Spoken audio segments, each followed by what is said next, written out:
Sir जी good evening sir, जय हो sir. Start करते हैं सर थोड़ी देर के अंदर। आज हम बेसिक ट्रेनिंग के बारे में बात करेंगे सर।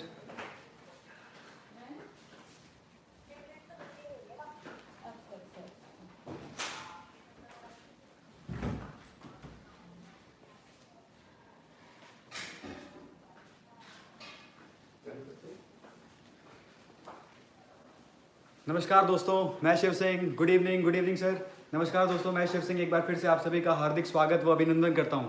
दोस्तों, आज की इस बेसिक ट्रेनिंग में आप सभी का स्वागत है। हम सबको पता है बेसिक बहुत इंपॉर्टेंट होता है। बेसिक मतलब नींव, बेसिक मतलब फाउंडेशन, बेसिक मतलब बेस। अब सर बेसिक देखो सर, बड़ी बड़ी डिग्री लेते हैं सर लोग, बड़ी बड़ी किताबें पढ़ते हैं, बड़ी बड़ी पढ़ाइयाँ करते हैं। उसके लिए बेसिक बहुत ज़्यादा ज़रूरी होता है। जब तक हम बेसिक पे जोर नहीं लगाएंगे, बेसिक पे फोकस नहीं करेंगे, तब तक हम बड़ी बड़ी फाउंडेशन और बड़ी बड़ी ऊंचाइयों को नहीं छू सकते। इंजीनियर बनने के लिए, डॉक्टर बनने के लिए मोटी मोटी किताबें पढ़नी पड़ती है, पर उससे पहले जो बेसिक होता है ABCD, उस पर जोर लगाना पड़ता है, तब जा करके हम उस सफ़र तक, उस ऊंचाइयों तक पहुंच सकते हैं। उसी तरीके से जैसे एक बिल्डिंग खड़ी होती है 50 माले की, 20 मंजिल की, उस बिल्डिंग को खड़े करने के लिए उसका बेस मतलब उसका फाउंडेशन जो है सर, वो मजबूत होना चाहिए। और जब फाउंडेशन मजबूत होगा तो बिल्डिंग चाहे कितने भी ऊंचाई की हो, कितने भी मंजिल की हो, खड़ी की जा सकती है। उसी तरीके से ये जो इंडस्ट्री है, नेटवर्क मार्केटिंग, वहाँ पे आपका बेस, आपका जो नींव है, वो बहुत ज़रूरी है कि मजबूत हो। जब वो मजबूत होगा तो आपकी बिल्डिंग, आपका जो बाकी जो आपकी टीम है, वो भी स्ट्रांग होगी। शुरू करते हैं दोस्तों कि बेसिक ट्रेनिंग होता क्या है। दोस्तों, बेसिक ट्रेनिंग एक वो रास्ता है जो हमारे लीडर, हमारे गुरु हमें ऑलरेडी दिखा रहे हैं कि हम अगर इसी रास्ते में धीरे धीरे चलते रहें तो हम उन ऊंचाइयों तक पहुंच जाएंगे, डायमंडशिप को अचीव कर लेंगे। दोस्तों, समझने वाली बात है और जो सबसे इंपॉर्टेंट बात है, इस बिजनेस के अंदर दो ही कैटेगरी होती हैं, एक तो विनर्स और दूसरे होते हैं क्विटर्स। जो विनर्स होते हैं वो डायमंड्स होते हैं, जिन्होंने कभी गिव अप नहीं किया होता है, और जो क्विटर्स होते हैं उन्होंने छोड़ के चले गए होते हैं, इसलिए वो क्विटर बन जाते हैं। इस बिजनेस के अंदर कोई फेलियर नहीं होता है अगर जब ये बेसिक उसके दिमाग में है, उसने बेसिक को अच्छी तरीके से समझ रखा है, तो वो कभी क्विट नहीं करेगा। तो ध्यान से देखिएगा कि आखिरकार कौन कौन सी चीज़ें आपको बेसिक में रिक्वायरमेंट होती हैं, और अगर जो नया बंदा आया है उसको इस बेसिक को अच्छी तरीके से समझाएंगे तो वो इस इंडस्ट्री के बारे में और इस चीज़ के बारे में और अच्छी तरीके से समझ पाएगा। बेसिक की मैं बात करूं तो वो सीढ़ी है जहां से हम ऊंचाइयों तक, मंजिल तक पहुंच सकते हैं। इस बेसिक के अंदर एक रास्ते की ज़रूरत, एक पथ की ज़रूरत हमें होती है। और दोस्तों, समझने वाली बात है, ये जो पथ है, जो ये रास्ता है, ये एक अल्फ़ाबेट से बना है, कुछ अल्फ़ाबेट से बना है, जिसको पथ बोलते हैं, और इंग्लिश में बात करें तो पाथ। अब अगर इनको निकाल के आया जाए कि पाथ होता क्या है, तो पाथ बना है 4 लेटर से, PATH। मतलब P फॉर होता है पेशेंस। पेशेंस मतलब धैर्य, धैर्य मतलब सब्र। पेशेंस सबके लिए इंपॉर्टेंट है सर। एक बड़े से बड़ा, जितना भी बड़ा कोई पढ़ाई कर रहा हो, चाहे एक छोटे से छोटा बच्चा हो, हर किसी के लिए पेशेंस इंपॉर्टेंट है। पेशेंस के बारे में मैं आपको थोड़ी सी, धैर्य के बारे में मैं आपको थोड़ी सी चीज़ें बताता हूँ कि पेशेंस कितना इंपॉर्टेंट है, ये ज़रा समझने की कोशिश करिएगा सर।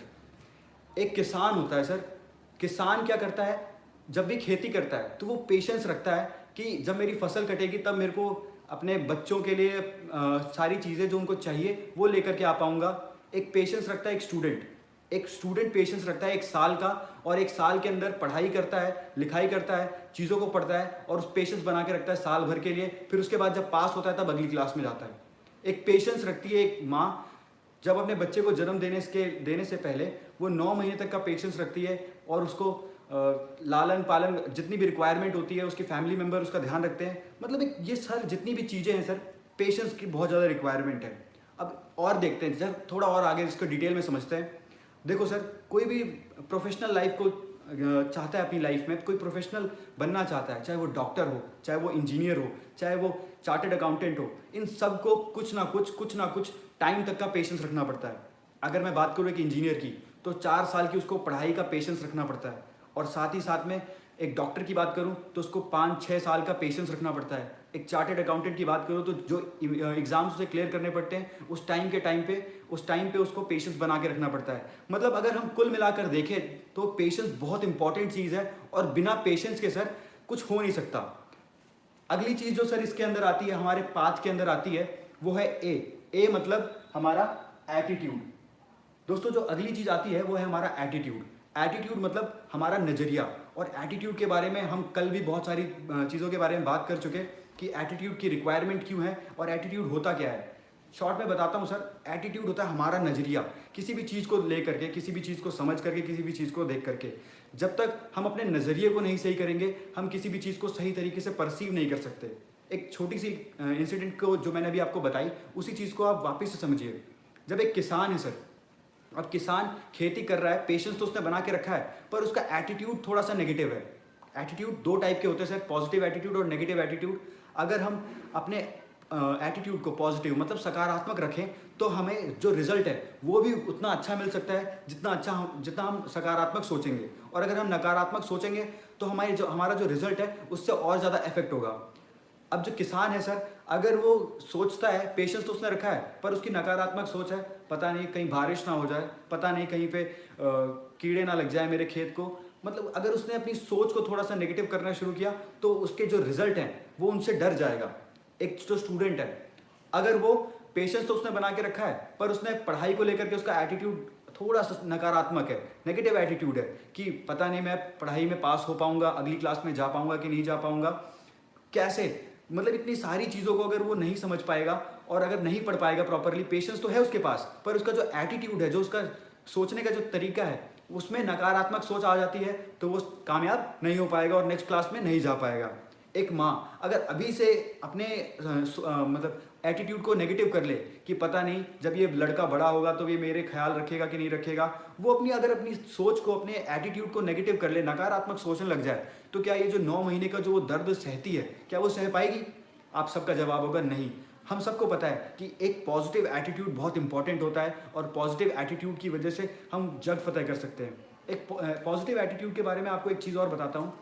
एक बार बाटा कंपनी ने 2 अपने सेल्समैन को अफ्रीका के अंदर भेजा जहाँ पे निग्रोज रहते हैं। अब वहाँ पे जाने के बाद एक सेल्समैन से रिपोर्ट ली कंपनी के एमडी ने कि बताओ भाई आपने क्या देखा यहाँ पे, हमारे बाटा के जूते बिक पाएंगे? तो वहाँ पे पहले सेल्समैन ने बोला कि सर कहाँ भेज दिया है सर आपने, यहाँ पे तो सर एक जूता भी नहीं बिकेगा, लोग यहाँ पे जूता भी नहीं पहनते, तो क्या बिकेगा सर। अब जब दूसरे सेल्समैन से बात करी बाटा कंपनी ने, क्योंकि वहाँ पे दो सेल्समैन गए थे, दूसरे सेल्समैन से बात करी तो दूसरा सेल्समैन कहता है सर आपने बहुत बेहतरीन जगह भेजी है सर, और जिस जगह पे आपने भेजा है ना सर, यहाँ पे देखना लाइन लग जाएगी, बस आप मेरे को एक पेयर का ऑर्डर दो सर, एक पेयर दो, और मैं देखना एक पेयर में एक इंसान के पहनाऊंगा ना, और फिर देखना सबके सब लाइन लगा करके जूते मांगने आ जाएंगे। अब दोनों सेल्समैन के बीच में जो अंतर था, सबसे बड़ा अंतर था, वो था एटीट्यूड का। जब अगर वो एटीट्यूड जो उसका था पहले वाले का, उसकी वजह से, नकारात्मक सोच की वजह से जो उसका रिजल्ट निकल करके आया वो नकारात्मक था, नेगेटिव एटीट्यूड की वजह से नेगेटिव रिजल्ट, और जो अगर जिसकी सोच, जिसका एटीट्यूड पॉजिटिव है, तो उसके बाद जो रिजल्ट निकल करके आएगा वो पॉजिटिव होगा। दोस्तों हमारा जो एटीट्यूड होता है वही हमें कामयाबी तक लेकर जाता है, और हमारा अगर नेगेटिव एटीट्यूड होगा तो हम उस तक कामयाब नहीं हो पाएंगे। जो तीसरी चीज़ यहाँ पे चाहिए होती है दोस्तों, वो होता है हमारी टीचेबिलिटी, मतलब टीचिंग की एबिलिटी। दोस्तों टी मतलब टीचिंग एबिलिटी। टीचिंग एबिलिटी से मतलब हम ये समझते हैं कि सीखने की जिज्ञासा और सिखाने का हुनर। आप जितना सीखोगे यहाँ पे आकर के, आप उतना ही ज़्यादा सिखा पाओगे। आज आप जो चीज़ नहीं सीखोगे वो आप कल किसी को सिखा भी नहीं पाओगे दोस्तों। और जो चौथी चीज़ और जो सबसे इंपॉर्टेंट चीज़ जो यहाँ पे होती है वो होती है ऑनेस्टी। यहीं पे नहीं, कहीं पे भी ऑनेस्टी, एच मतलब ऑनेस्टी। ऑनेस्टी अगर कोई बच्चा पढ़ाई कर रहा है, कोई स्टूडेंट है, अगर वो पढ़ाई कर रहा है और यहाँ पे अगर वो अपनी ऑनेस्टी के साथ डेली पढ़ाई ना करे तो क्या वो कभी पास हो पाएगा? नहीं हो पाएगा। अगर किसान ऑनेस्टी के साथ, ईमानदारी के साथ अपने खेतों में काम ना करे तो उसकी फसल उग पाएगी? नहीं उग पाएगी। इसीलिए हर इंसान के लिए, जो चाहे वो कितना भी कामयाब हो, चाहे वो कितने भी बड़े काम कर रहा हो, चाहे वो कितना भी छोटे काम कर रहा हो, ऑनेस्टी बहुत इंपॉर्टेंट चीज़ है दोस्तों। अब ये जो 4 चीज़ें मैं आपको बता रहा हूँ, इन्हीं 4 चीज़ों को इस बिजनेस के साथ लिंक करके देखते हैं, समझते हैं कि आखिरकार ये पेशेंस कैसे चाहिए हमें, हमारा एटीट्यूड कैसा होना चाहिए, हमारी टीचेबिलिटी कैसी होनी चाहिए और हमारी ऑनेस्टी कैसी होनी चाहिए।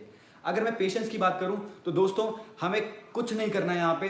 अगर हम जैसे ही हमने इस बिजनेस के अंदर ज्वाइन किया, हमें सबसे पहली चीज़ जो करनी है, हमें वो लिस्ट बनानी है और केवल 10 लोगों से मिलने तक का पेशेंस रखना है। आपके अपलाइन ने बोला होगा दोस्तों, इन 10 लोगों से मिलने के अंदर आपके साथ 3 लोग आ जाएंगे, आपको बस पेशेंस बना के रखना है। लोगों का क्या होता है, जब वो 10 लोगों की लिस्ट बनाते हैं, पहले से मिले उसने ना कह दिया, दूसरे से मिले उसने ना कह दिया, तीसरे से मिले उसने ना कह दिया, चौथे से मिले उसने ना कह दिया, और हमारा जो पेशेंस होता है सर वो टूट जाता है। नया बंदा सोचता है कि क्या करेंगे सर, होगा ही नहीं। मतलब आपके अपलाइन की जो कमिटमेंट है उसको समझने की कोशिश करिए। उसने बोला है कि 10 लोगों से मिलने के बाद 3 डेफिनेटली आएंगे, उसकी बात पे यकीन करिए और पेशेंस बना के रखिए। और दोस्तों, पेशेंस बना के रखने से, मैंने आपको इतनी सारी चीज़ें बताई कि पेशेंस बनाने से लोग जग फतेह कर लेते हैं, तो पेशेंस बना करके जब 10 लोगों से हमारी ज़िंदगी बदल सकती है, तो पेशेंस रखना चाहिए कि नहीं रखना चाहिए। आपको समझ में आ चुका होगा कि पेशेंस कितना इंपॉर्टेंट है। और स्टार्टिंग के टाइम पे जब आप पेशेंस बना के रखेंगे 10 लोगों से मिलने तक का, तब तक आप उन 10 लोगों से मिलने तक के सफ़र के अंदर काफ़ी सारी चीज़ें सीख जाएंगे। अगली बात करते हैं एटीट्यूड के बारे में। जो एटीट्यूड है सर, वो इस बिजनेस के अंदर बहुत इंपॉर्टेंट है। एटीट्यूड ना केवल आपका देखने का नजरिया, बट आप उस चीज़ पे कैसे रिएक्ट करते हैं, उस चीज़ को भी एटीट्यूड ही कहते हैं। दोस्तों, सुबह सुबह आप रेडी हो रहे हैं, टाई पहन करके रेडी हो रहे हैं, कहीं निकल रहे हैं, पर आपका जो सोचने का तरीका, जो आपका एटीट्यूड है वो नेगेटिव है, नकारात्मक सोचते हैं आप, तो फिर आप क्या सोचेंगे, यार आज मैं पता नहीं किसी से मिलने जा रहा हूँ, जिससे भी मिलने जाऊँगा वो जुड़ेगा, आएगा मेरे साथ, इस बिज़नेस को करेगा कि नहीं करेगा। देखो सर, अभी आपको मैंने बताया, अगर आप नेगेटिव सोचोगे तो उसका जो आउटपुट निकलेगा वो भी नेगेटिव होगा, पर जो आप पॉजिटिव सोचोगे तो उसका आउटपुट भी पॉजिटिव निकलेगा। टाई पहनते पहनते सोचिए कि आज मैं जिस दोस्त के पास जा रहा हूँ ना, मैं उसकी ज़िंदगी बदलवा सकता हूँ, उसको एक ऐसा रास्ता दिखाने जा रहा हूँ ना जहाँ से वो अपनी ज़िंदगी, अपनी फैमिली को एक अच्छे लेवल पे लेके आ जाएगा, फाइनेंशियल फ्रीडम लेके आ जाएगा। आपको पता है सर, काफ़ी सारे जो इसके नेटवर्क मार्केटिंग के जो फ़ायदे हैं इस चैनल के अंदर पड़े हुए हैं, आपने उसको उन वीडियोज़ को देखा होगा, कितने अच्छी तरीके से शर्मा सर ने, हुसैन सर ने आपको इतनी अच्छी तरीके से बताया है। उन चीज़ों से सीखिए सर, कि हमारा जो एटीट्यूड है, जो हमारा नज़रिया है, अगर वही पॉजिटिव होगा तभी जो हमारा जो रिजल्ट आएगा वही पॉजिटिव होगा। और अगर हमने नहीं पॉजिटिव एटीट्यूड से सोचा तो जो रिजल्ट आएगा वो भी क्या होगा, नेगेटिव होगा, नकारात्मक होगा। तीसरी बात है सर, टीचेबिलिटी। टीचेबिलिटी मतलब सीखने की जिज्ञासा और सिखाने का हुनर। जितना आप सीखोगे सर उतना ही आप सिखा पाओगे। जितना अच्छी तरीके से आप ड्रीम बनाना सीखोगे उतनी अच्छी तरीके से आप ड्रीम बनाना सिखा पाओगे कल।